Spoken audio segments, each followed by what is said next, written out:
In discussions about semen retention, the focus often rests on energy, discipline, masculinity, and self-mastery. It is described as the practice of conserving one's sexual energy rather than dissipating it through compulsive indulgence. For many men, semen retention is not merely about abstinence. It is about channeling life force into higher purpose, into clarity, strength, creativity, and spiritual growth. Within a Christian framework, one could argue that Jesus Christ represents the highest model of retention, not simply in a biological sense, but in a spiritual and symbolic sense. If semen retention is about mastery of desire, alignment with purpose, and the transformation of raw impulse into divine mission, then Jesus stands as the ultimate example. To understand this perspective, one must first understand what semen retention represents beyond physiology. Throughout history, cultures have viewed sexual energy as creative energy. It is the force capable of producing life. In many spiritual traditions, that creative force can either be expressed physically or transmuted into spiritual power. The idea is not repression, but redirection. When desire is mastered rather than obeyed blindly, the man becomes governed by intention instead of impulse. Retention, then, becomes symbolic of sovereignty over the self. Jesus exemplified complete sovereignty over desire. The Gospels portray him as fully human, experiencing hunger, fatigue, sorrow, and temptation. Yet he remained unmoved by the pull of base impulses. In the wilderness, after 40 days of fasting, he was tempted not only with food, but with power and glory. The deeper meaning of that temptation story is about restraint. It is about refusing immediate gratification for eternal purpose. Retention, at its core, is the refusal to trade long-term destiny for short-term pleasure. In that sense, Jesus embodied retention not merely sexually, but in every dimension of life. When men speak of semen retention today, they often describe increased focus, magnetism, and inner peace. These traits emerge not from the mere act of abstaining, but from the discipline and clarity that abstinence cultivates. Jesus walked with profound focus. He moved with certainty. Crowds followed him not because of physical dominance or wealth, but because of presence. There was a gravity about him. His words carried weight. His silence carried weight. That level of presence suggests a man entirely integrated within himself, undivided, undistracted. Sexual indulgence, when uncontrolled, fragments attention. It can tether the mind to fantasy, craving, and restlessness. Retention, conversely, gathers the mind inward. Jesus lived a life gathered inward toward the Father. His statement, "I and the Father are one," reflects alignment. There was no internal chaos, competing for control. If semen retention is about consolidating scattered energy into unified direction, then Christ demonstrated the highest form of unified direction, complete devotion to divine will. Another dimension of retention is sacrifice. To retain is to say no. It is to accept discomfort for the sake of something greater. Jesus' entire life was marked by voluntary sacrifice. He chose obedience over ease. He chose truth over popularity.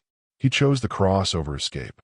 In the Garden of Gethsemane, facing immense suffering, he prayed, "Not my will, but yours be done." This is the language of mastery. The flesh desires comfort and avoidance of pain. The spirit chooses obedience and purpose. Retention is built upon that same internal battle, the lower impulse versus the higher calling.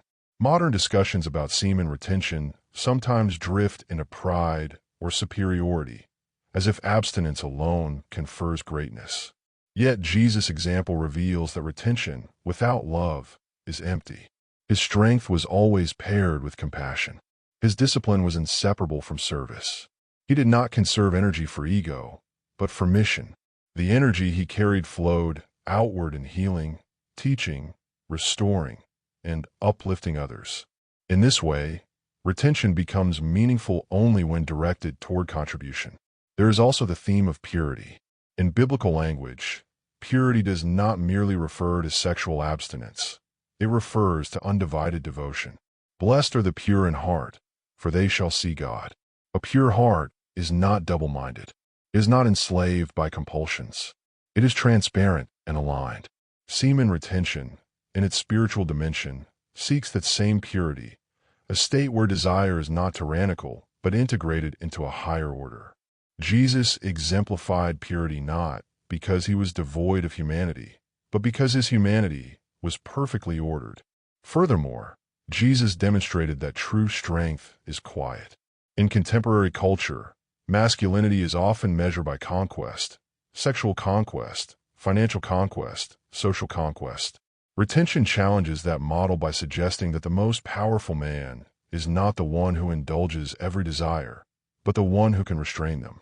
Jesus did not conquer through force or seduction. He conquered through restraint and truth. Before Pilate, accused and beaten, he did not lash out. That composure under pressure reveals internal dominion. One might also consider the symbolism of seed. In Christian teaching, seed represents potential, word, and life. Jesus frequently used agricultural metaphors, seeds falling on good soil, seeds growing into harvest. In a symbolic sense, the retained seed represents potential guarded until the proper season. Jesus' life was a model of timing. He often said, "My hour has not yet come." He did not act prematurely. He waited for divine timing. Retention, too, is about timing, about not scattering potential carelessly, but planting it where it can bear lasting fruit. Importantly, this discussion should not reduce Jesus to a biological concept. The significance lies in what he embodied spiritually. Whether or not one interprets his celibacy literally as a model for all men is secondary. The deeper lesson is mastery. Jesus showed that fulfillment does not depend on sensual gratification. His joy was rooted in communion with God and service to humanity. That challenges the modern assumption that happiness is found in pleasure accumulation. In addition, retention fosters resilience. Men who practice it often speak of heightened awareness of their weaknesses and triggers. The process forces self-examination. Jesus constantly withdrew to solitary places to pray. Solitude strengthens self-knowledge. It prevents distraction from eroding conviction. Retention similarly encourages introspection. Instead of chasing stimulation, the man confronts himself. He becomes acquainted with his fears, ambitions, and purpose. There is also the theme of sacredness.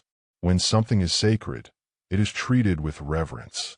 In Christian theology, the body is described as a temple. A temple is not a marketplace.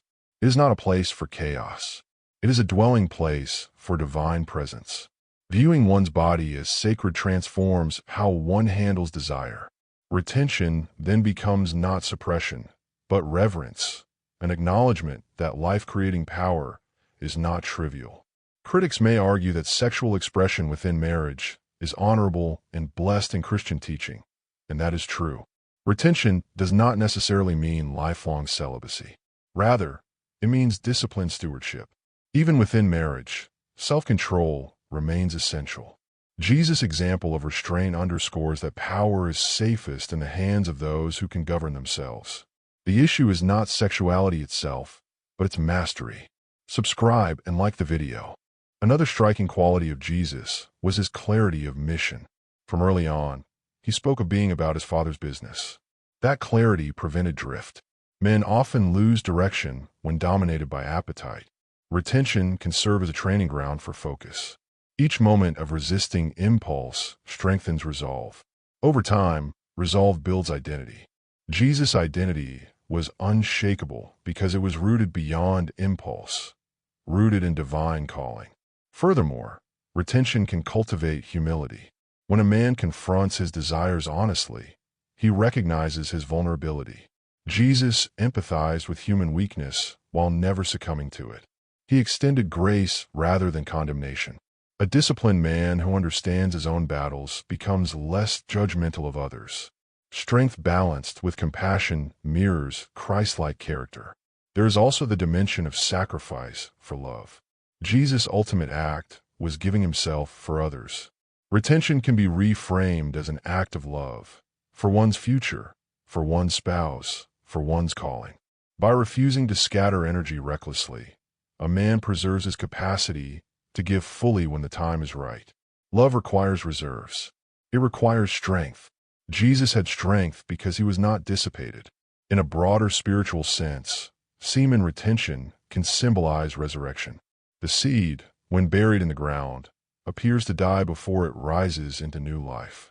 Jesus used this metaphor about himself. Unless a grain of wheat falls and dies, it remains alone, but if it dies, it produces much fruit. Retention mirrors this paradox. By denying immediate expression, one allows transformation. The energy once expressed outward becomes redirected inward, often producing growth in unexpected areas. Discipline, creativity, spiritual awareness. Ultimately, saying Jesus is the best retainer is not about elevating a practice above faith, but about recognizing that the highest model of disciplined masculinity is found in him. He demonstrated that true power lies in obedience, that true masculinity lies in self-giving love, and that true fulfillment lies in alignment with divine purpose. Retention, when stripped of ego and practiced with humility, can be a tool for cultivating those qualities. The world often equates freedom with indulgence. Jesus redefined freedom as mastery. He was free because nothing owned him, not appetite, not fear, not public opinion. That freedom is the aim of retention.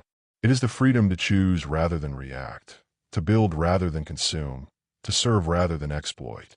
For men seeking growth, the example of Christ provides a compass. Retention alone cannot save, transform, or redeem.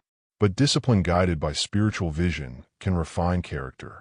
Jesus' life illustrates what happens when desire bows to purpose and when strength bows to love. In the end, semen retention is not an end in itself. It is a means, a training ground for self-control and reverence. Jesus exemplified the perfected state of self-control, channeling every aspect of his humanity toward divine mission. His life suggests that the greatest expression of masculine power is not in the release of energy, but in its consecration. Thus, if retention is about guarding what is sacred, mastering what is powerful, and directing life force toward eternal impact, then Jesus stands as the supreme archetype. He shows that when desire is disciplined and aligned with higher truth, a man becomes not diminished, but magnified, not repressed, but radiant, not weakened, but unshakably strong. And perhaps that is the deepest lesson. Power restrained for love becomes transformative. Join the Retain to Thrive Telegram channel at the link below, where we focus on building discipline, overcoming distractions, and achieving goals. Join the supportive community sharing tips, motivation, and accountability. Let's grow together, one step at a time. Subscribe to this YouTube channel and share the video.